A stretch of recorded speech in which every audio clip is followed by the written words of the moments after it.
अर्थ को न समझ पाने के कारण वो एक ही चीज को सब चीज समझ लेता है। लापरवाही बेपरवाही की वृत्ति को नहीं समझ पाता है। तो कबीर साहब ने सन्यासी को लापरवाह होने के लिए नहीं कहा, हाँ बेपरवाह होने के लिए कहा है। चाह मिटी चिंता मिटी मनमा बेपरवाह, जाको कछु नहीं चाहिए सोई साहंसाह। तो सोई साहंसाह की स्थिति उसी चीज से आती जिसको साध ना कहते हैं। यहां कबीर साहब कहते चाह ना, यहां पर संस्कृत में उसको कहते हैं साध ना। जीवन से जो अनावश्यक साध है उस साध को ना की स्थिति में पहुंचा देना, यही साधना का परम प्रयोजन है। बस इतना ही कह करके मैं अपनी वाणी को विराम देता हूं। बाकी उसकी जो प्रक्रिया है वो तो आप जरूर सादर आमंत्रित हैं। कबीर पारख निकेतन आपका है, आप ही के इस परिवार का मैं भी एक सदस्य हूं। बाकी रही बात कि आप लोग दूर दूर से आते हैं, कितनी खुशी की बात है कि देखिए मैं कल्पना नहीं किया था, क्योंकि कल सुबह 7 बजे ही मैं यहाँ पहुंचा हूं। और जैसे आप मेहमानी करने आए हैं, मैं भी मेहमानी ही करने आया हूं। कल आप निकलेंगे, कल नहीं परसों निकलेंगे, और परसों मैं भी यहाँ से परम आदरणीय कुलदीप बाबू के साथ में मैं निकल जाऊंगा। फिर 2 दिन मुझे जानकी नगर रामपुर तिलक में कार्यक्रम करना है, उसके बाद मुझे समस्तीपुर में कार्यक्रम करना है, और समस्तीपुर कार्यक्रम करके ही 14 जनवरी का दही चूड़ा तिलकुट मुझे समस्तीपुर में खाते हुए ट्रेन में बैठना है, और वहां से मुझे कहाँ चला जाना है, छत्तीसगढ़ जाना है। फिर वहां से 1 महीना के बाद लौटना है। तो जिस तरह से आप यहाँ मेहमानी करने आए हैं, मैं भी आया हूँ। मुझसे ज्यादा यह आश्रम आप ही लोगों का है। हंसी में थोड़ी खिलखिलाने के लिए कुछ बोल देता हूँ, उसका बुरा मत मानिएगा जी। क्योंकि मैं ये समझता हूँ, मेरा यह मानना है, पता नहीं मैं सही मानता हूँ कि गलत मानता हूँ, लेकिन मुझे यह लगता है कि आदमी का जीवन मन मस्तिष्क आज दुनिया के प्रपंचों से इतना ज्यादा बोझिल हो गया है कि घर में, परिवार में, रिश्तों में, नातों में वह मुस्कुराता भी है तो केवल औपचारिकता बस मुस्कुराता है। उसकी जो बचपन की खिलखिलाहट है, उसके हृदय की जो मुस्कुराहट है, वो गायब हो गई। आज की परिस्थिति यह कहती, रहा होगा बुद्ध का कोई जमाना, जिस जमाने में लोग कहते होंगे कि साधना का मतलब एकदम शांत होके बैठिए, लेकिन परिस्थितियां बदलती है ना, तो प्रयोग भी बदलना पड़ता है। बुद्ध के जमाने की स्थिति यह रही होगी कि आदमी ज्यादा उच्छृंखल रहता होगा, तो उसको गंभीर होने की जरूरत थी। आज का समय यह है कि आदमी 40 वर्ष होते होते हार्ट अटैक से मर रहा है क्यों मर रहा है? क्योंकि उसके पास संपदाओं का बोझ आ गया है, जिम्मेदारियों का बोझ आ गया है। उन संपत्ति, उन पद, उस प्रतिष्ठा के बोझ के तले वो इतना दब गया है कि उसके जीवन की हंसी तक गायब हो गई। आज सत्संग में जब कोई व्यक्ति आता है, मैं कहीं पर भी जाता हूं तो सच पूछिए, मैं लोगों को कोशिश करता हूं इतना हंसा, और हंसता भी है। अभी मैं शिवानंद जी के यहाँ मैं कार्यक्रम में गया था, महर्षि में ही कृपा धाम। तो वहां इनके एक बड़े अच्छे मित्र हैं, बीडीओ साहब, वहां के अभी वर्तमान में बीडीओ हैं पतरघाट में। तो वो आए, तो बीपीएससी पास करके बने, तो दिमाग तो अभी तुरंत करेंट है। तो आए, उसके बाद प्रवचन तो सुने ही, प्रवचन सुन करके जाने लगे। तो वो मेरे पास ऐसे प्रसाद के लिए आए, तो उनके साथ में 4-5 साथी थे। प्रसाद के लिए आएंगे तो कितना देर के लिए आएगा आदमी, 2-4-5 मिनट के खातिर, 5 मिनट बहुत ज्यादा हो गया। प्रसाद के लिए आए तो निकालिए थैले में से प्रसाद, दीजिए, जाएंगे। लेकिन मेरे पास खड़े हुए बातचीत होने लगी। आप कल्पना कीजिए, वो जाने के लिए तैयार है कि जा रहे हैं, प्रसाद के लिए सिर्फ हाथ में प्रसाद दिए, एक बात खुली, बातचीत करते करते हंसते हंसते हंसते उसको 1 से 1.25 घंटा खड़ा रहना पड़ा रहा ना। और उस हमारे रोहित जी वहां गए थे उस कार्यक्रम में। तो उस कार्यक्रम में जब वो गए तो ये कहते हैं कि मेरे बड़े पिताजी थे तब इतना हंसे थे। 2-3 साल हो गया बड़े पिताजी को गुजरे हुए, मेरी हंसी को भी 3 साल गुजरे हुए हो गया था। 3 साल के बाद आज ही मैं हंसा हूं, और इतना हंसा कि हंसते हंसते आंख से आंसू निकल रहा है। मित्र, हाँ, वो प्रोफेसर भी थे, एक प्रोफेसर साहब थे, एक बीडीओ साहब थे।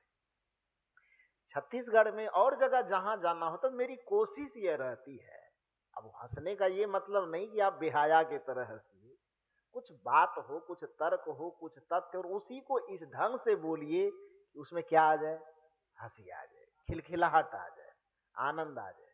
क्योंकि मुझे याद है समस्तीपुर में एक डॉक्टर साहब के यहाँ मुझे ले जाया गया था उद्घाटन के ख्याल से। तो वहां गया, वो हार्ट अटैक का स्पेशलिस्ट डॉक्टर है। तो अपने क्लिनिक के गेट पर लिखा था कि इस जगह पर मेरे पास लाखों रुपए दे करके अपना हार्ट खोलवाने के लिए उसी व्यक्ति को आना पड़ता है जो व्यक्ति अपने घर में, परिवार में, मित्रों के बीच में कभी दिल खोल करके नहीं हंसता है। लिखा हुआ था गेट पर, वो चैम्बर वाला जो मेन गेट था उस पर लिखा था कि जो अपने घरों में, मित्रों, परिजनों के बीच में कभी दिल खोल करके नहीं हंसता है, उसी व्यक्ति को हमारे पास लाखों रुपए दे करके दिल खोलवाने के लिए आना पड़ता है। तो आज की स्थिति यह आ गई है कि आदमी भीड़ में है, भजन गाते हैं ना ये लोग, भीड़ आदमी का है, आदमी अकेला है। कौन किसका साथी है, जाना जब अकेला है।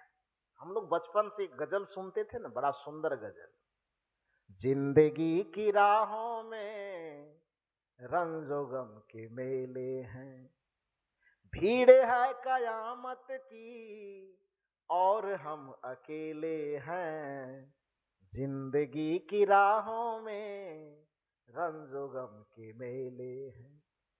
दुनिया के जितने मनुष्य, हर एक मनुष्य के बीच में, हर एक मनुष्य के जिंदगी में आज किसी चीज का मेला मिले न मिले, गम, परेशानी, पीड़ा, उलझन, समस्या का मेला ढेर मिलता है। मिलता है कि नहीं? वो मेला में झमेला जो देने वाला लोग है, कोई विदेश का लोग है, वो पास में रहने वाला ही लोग है। जो जितने करीब उतना ज्यादा झमेला देता है ना। और उस झमेला से बचने के लिए लोग नए नए रिश्ते खोजते और बनाते चले जाते हैं। विचारक कहते हैं कि लोग अपना चेहरा, खुशी वाला चेहरा देखने के लिए नया नया आईना बनाता जाता है। तो आईना कहिए कि संबंध कहिए, लेकिन होता क्या है, आईने के 100 टुकड़े करके हमने देखे हैं। कितने करके देखे? 100 टुकड़े करके देखे। अब आईना का 100 टुकड़ा करने का मतलब है कि अपनी खुशियों के लिए हमने 100 जगह रिश्ते बनाए, इसको दोस्त बनाए, उसको बनाए, इससे संबंध जोड़े, उससे संबंध जोड़े, इसको मित्र बनाए, उसको मित्र बनाए, कि कहीं से कोई खुशी का स्रोत खुल जाए। खुला। कबीर साहब इसीलिए कहा, चलते चलते पग थका, नगर रहा 9 कोस, अब बीच ही में डेरा पड़ा, कहूं कौन के दोस्त। वो रिश्ता खोजते खोजते जीवन बीत गई, लेकिन खुशी कहीं से मिली नहीं। आईने के 100 टुकड़े करके हमने देखे हैं, आईने के 100 टुकड़े करके हमने देखे हैं। परिणाम क्या निकला? एक में भी तन्हा थे, 100 में भी अकेले हैं, जिंदगी की राहों में रंजो गम के मेले हैं। तो जिन रिश्तों के बीच में हम खो सा गए हैं, जिन रिश्तों के बोझ तले हम दब सा गए हैं, उन रिश्तों के बीच में मुस्कुराहट खोजते खोजते यदि किसी को कबीर पारख निकेतन में ही मुस्कुराहट मिल जाए तो उसका स्वागत है। इसलिए मैं कोशिश करता हूं कि थोड़ी मुस्कुराहट यहां पर मिल जाए पास में तो बड़ा अच्छा हो। तो आप सब लोगों को बहुत बहुत साधुवाद, बहुत बहुत धन्यवाद कि इतने इतने दूर से आकर के आपने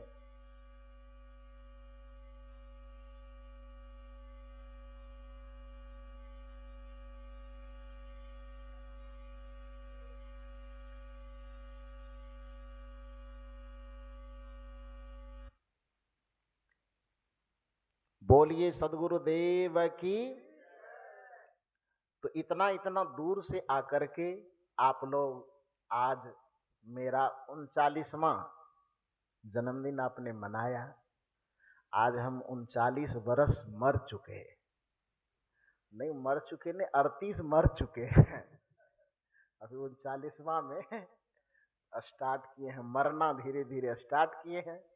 ये मरण का पॉइंट कब पूरा होता है, लेकिन मैं रहूं मैं न रहूं, आज मरूं कल मरूं परसों मरूं, अपने जिंदगी से मुझे संतोष है कि जिस चीज के लिए मैंने जिंदगी पाया उस चीज को भरपूर जिया, व्यवहारिकता के तौर पे भी, आध्यात्मिकता के तौर पे भी।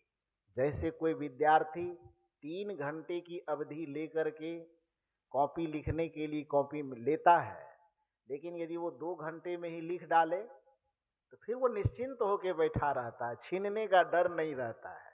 हम लोगों की भी अब वही स्थिति है कि वो जिंदगी पर जो लिखना था वो लिख करके पहले से निश्चिंत बैठे हैं। अब कुलदीप बाबू जब छीन ले कोई दिक्कत नहीं है। तो मैं आज जाऊं कि कल जाऊं, जाना तो है ही, वो सबको जाना है।